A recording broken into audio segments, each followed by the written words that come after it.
اب آیا تیسرا گروہ ومن الناس، اور لوگوں میں کچھ ایسے بھی ہیں من یقول آمنا باللہ وبالیوم الآخر وما ہم بمؤمنین،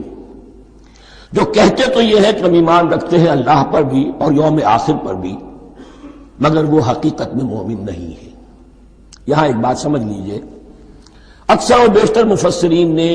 اس تیسری کیٹیگری کے بارے میں یہی رائے قائم کی ہے کہ یہ منافقین مذکور ہیں یہاں، اگرچہ لفظ منافق یا لفظ نفاق نہیں آیا یہاں، لیکن مولانا میرا اصلاحی صاحب نے ایک رائے ظاہر کی ہے جو بڑی قیمتی ہے، وہ یہ کہ یہاں ایک کردار کا نقشہ کھینچ دیا گیا ہے۔ غور کرنے والے غور کر لیں، دیکھ لیں، جس پر بھی وہ چسپاں ہو جائے۔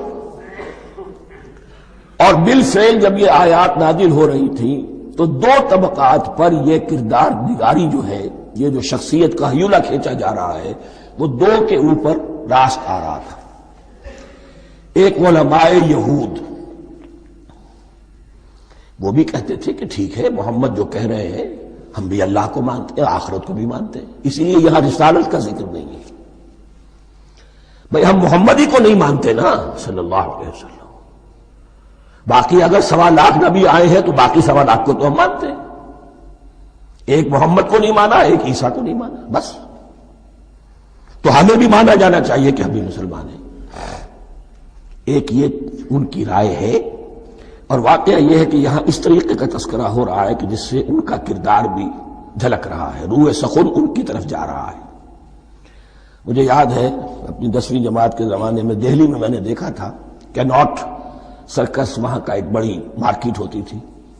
تو جوتے کی دکان پہ بہت بڑا جوتا لٹکایا ہوا تھا، بہت بڑا، اور لکھا تھا free to home it fits, جس کے پاؤں میں یہ ٹھیک ٹھیک آ جائے وہ لے جائے اس کو۔ تو یہ free to home it fits ہے، ایک کردار ہے۔ اب یہ کردار جس کے اوپر بھی فٹ بیٹھ جائے، ان میں یقیناً زیادہ تو غلبہ یہی ہے جو مفسرین کی رائے ہے، منافقین کا معاملہ جو ہو رہا ہے، لیکن یہ کردار بعین نہیں فٹ بیٹھ رہا ہے یہود کے علماء پر۔ اور یہ بھی نوٹ کر لیجئے کہ جو مدینہ منورہ میں نفاق کا جو پودا پروان چڑھا ہے، بلکہ پودا نہیں کہنا چاہیے، جھاڑ جھکاڑ جو پروان چڑھا ہے، وہ یہودیوں کے زیر اثر، جیسے جنگل کے اندر بڑے بڑے درخت بھی ہوتے ہیں اور اندر جو ہے نیچے جھاڑیاں بھی ہوتی ہیں،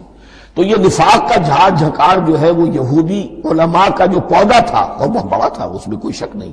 اس کے سائے میں پروان چڑھا ہے۔ ان دونوں میں معنوی ربط بھی ہے۔ وَمِنَ النَّاسِ مَن يَقُولُ آمَنَّا بِاللَّهِ وَبِالْيَوْمِ الْآخِرِ وَمَا هُم بِمُؤْمِنِينَ، اور لوگوں میں سے کچھ ایسے بھی ہیں جو کہتے تو یہ ہے کہ ہم ایمان رکھتے ہیں اللہ پر اور یوم آخر پر، لیکن وہ مومن نہیں ہیں۔